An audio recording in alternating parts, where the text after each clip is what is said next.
Hello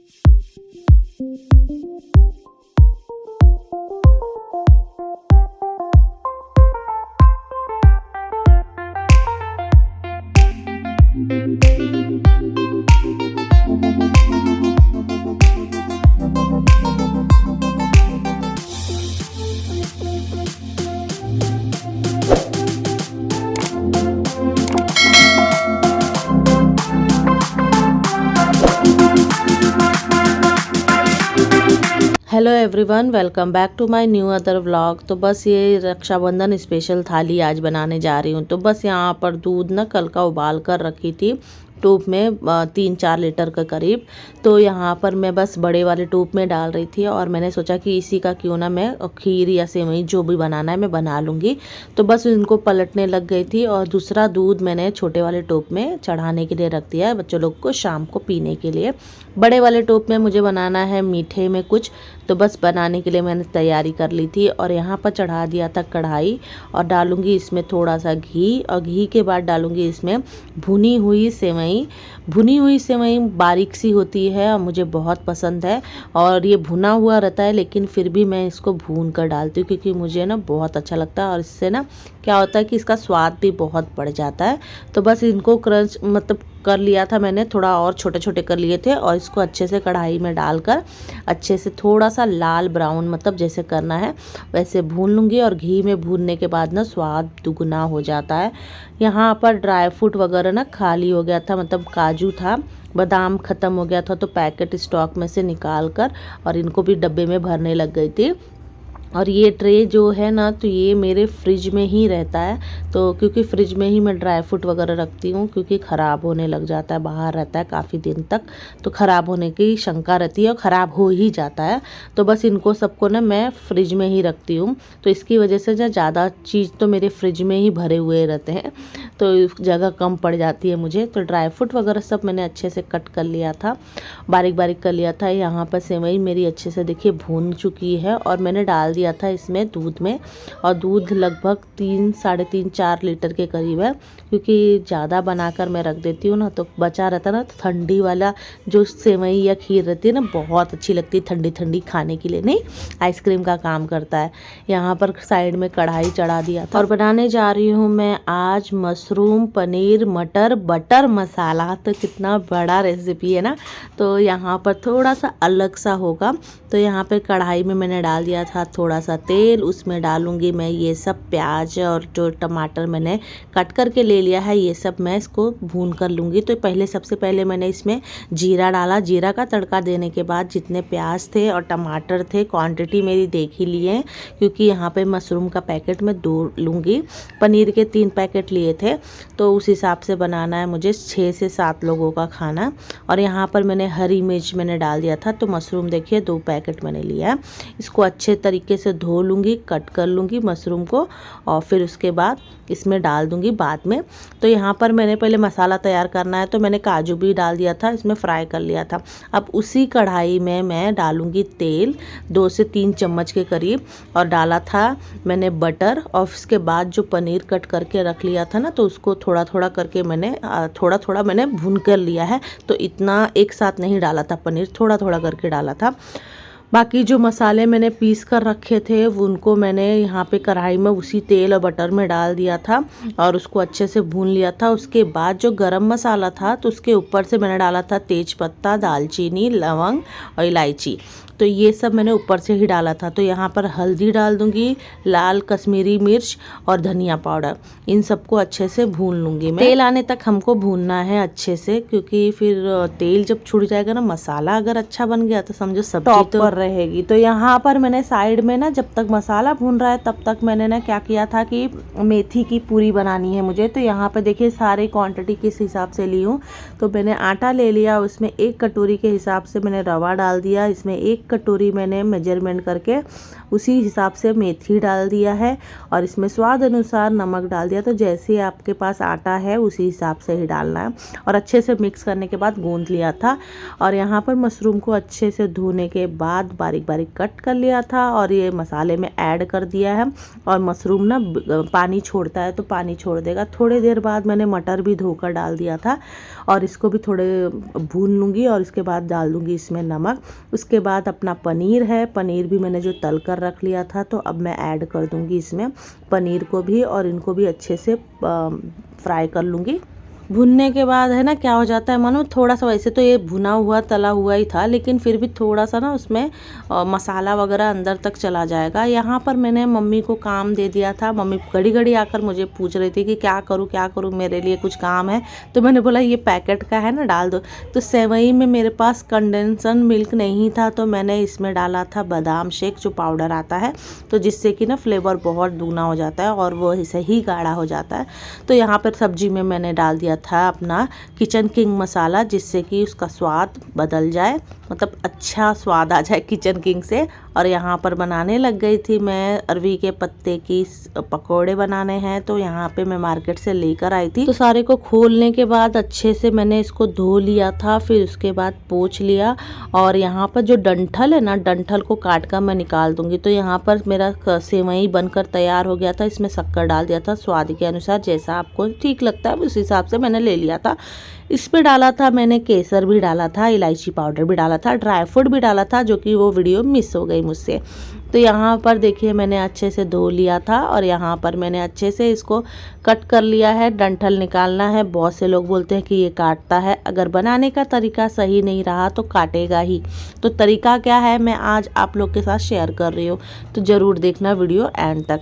तो यहाँ पर देखिए मैंने बहुत अच्छे से डंठल निकाल लिया है, कट कर लिया है। अब बेसन ले लिया है मैंने, बेसन में डालूंगी मैं यहाँ पर नमक।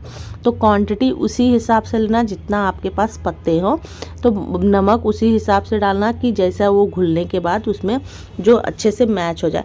तो यहाँ पर मैंने डाला धनिया पाउडर, हल्दी पाउडर, काली मिरी पाउडर, जीरा पाउडर और उसके बाद मैं डाल दी हूँ हींग जिससे गैस ना हो। और यहाँ पर मेरे पास अदरक लहसुन का पेस्ट, मतलब अदरक ही नहीं था तो मैंने यहाँ पे पेस्ट डाल दिया है रेडीमेड वाला। यहाँ पे भरल मिर्चा गांव का था तो ये लास्ट इतना सा ही बचा था तो इसमें ये ऐड कर दिया और उसके बाद थोड़ा सा अमचूर पाउडर ऐड कर दिया। आपके पास भरल मिर्चा नहीं है तो आप अमचूर पाउडर का भी यूज़ कर सकते हैं। मेरे पास था इसीलिए मैंने थोड़ा सा वो डाला, थोड़ा सा ये डाला। अब थोड़ा थोड़ा पानी करके हमें मिक्स करना है और मतलब डायरेक्ट पानी नहीं डालना, थोड़ा थोड़ा करके मिक्स करना है जिससे वो थिक में ही बने, ज़्यादा पतला सा ना हो, सेमी में रहे। और यहाँ पर देखिए अच्छे से चम्मच से मैंने घोल लिया है और बहुत अच्छा टेस्ट बना था और बिल्कुल भी नहीं काटेगा आप लोगों को। और यहाँ पर धनिया और मिर्च को मैंने अच्छे से पीस लिया था। एक्चुअली इसमें तो धनिया, मिर्ची, लहसुन, अदरक सब पीसना था लेकिन मेरे पास अदरक नहीं था तो मैंने ये दोनों को ही पीस कर अच्छे से मिक्स कर लिया।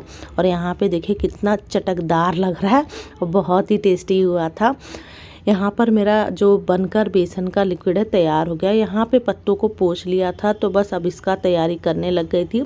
यहाँ पर पत्ता एक एक करके फैलाना चालू कर दी थी और यहाँ पर मैंने बेसन को, जो बेसन का पेस्ट बनाया था मैं उसको लगा रही हूँ।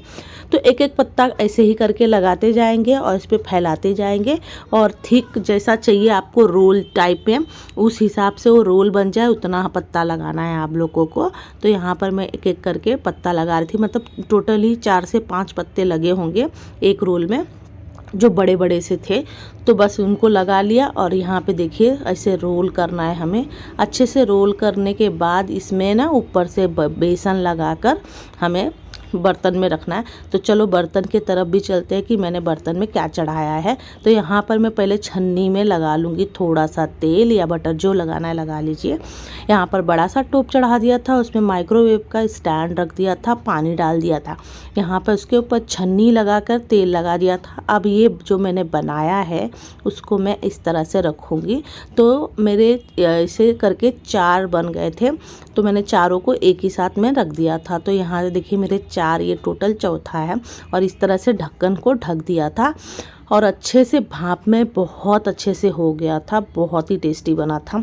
साइड में मैं अपना करने लग गई थी, पीस पुलाव बनाना है तो बस उसके लिए तैयारी मैंने क्या क्या कर लिया था। तो कुकर पे मैंने तेल डाला था, या आप बटर डाल सकते हैं या आप घी डाल सकते हैं। तो इसमें लवंग डाल दिया, इलायची डाल दिया, काली मिर्च डाल दिया, जीरा डाल दिया, दालचीनी डाल दिया, तेजपत्ता डाल दिया।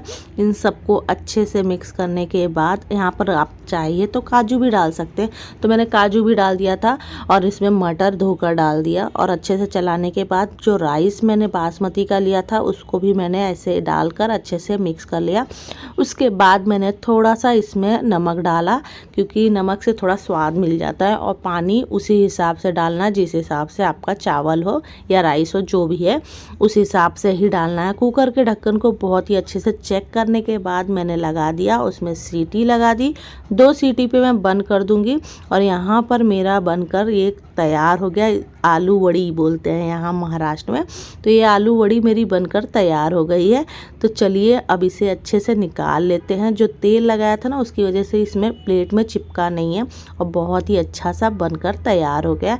तो चाहें तो इसे ऐसे ही खा सकते हैं उबला हुआ, या तो फिर आप इसे अच्छे से मतलब पतले पतले स्लाइस से काट के इसको तेल में तलकर भी खा सकते हैं। तो मेरा फेवरेट तो तला हुआ है, क्योंकि यही तो मेरे सेहत का राज है, मेरे मोटापा का राज है कि मैं इतनी मोटी हूँ, क्योंकि मुझे ज़्यादा करके तला हुआ ही अच्छा लगता है और ऐसे भी अच्छा लगता है। तो सबसे पहला ना मैं ये एक उठाकर पहले स्वाद लूँगी कि स्वाद कैसा बना है।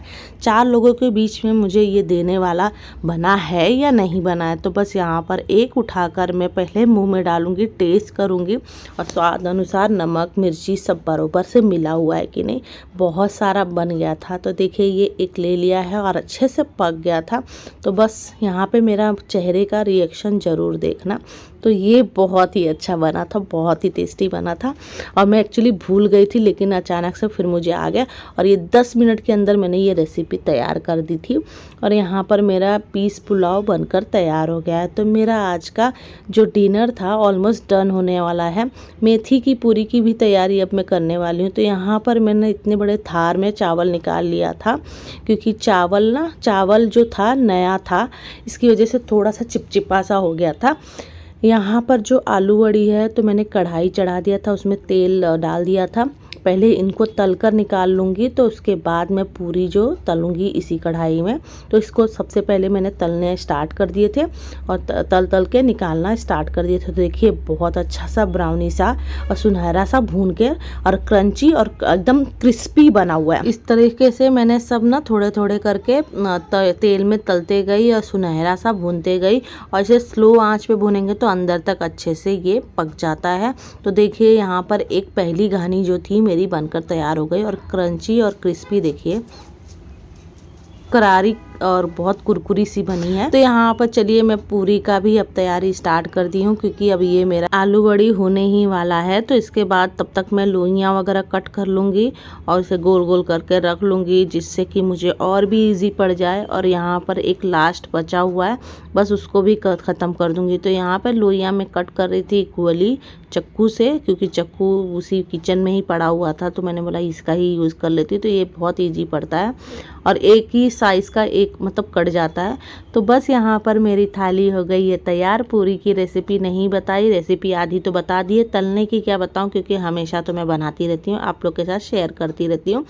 तो ये है मेरी शाही थाली बोलिए, चाहे नॉर्मल थाली बोलिए, या सिंपल थाली, या रक्षाबंधन थाली, तो मेरी बनकर तैयार हो गई है। जो काम किया है ना वो खाना बनाकर खाना खाने का, तो ये भी काम बहुत ज़रूरी है। तो मिलूंगी आप लोगों से नेक्स्ट व्लॉग में, तब तक के लिए अपना ध्यान रखना। ऐसे व्लॉग के लिए लाइक ज़रूर करना। Bye bye.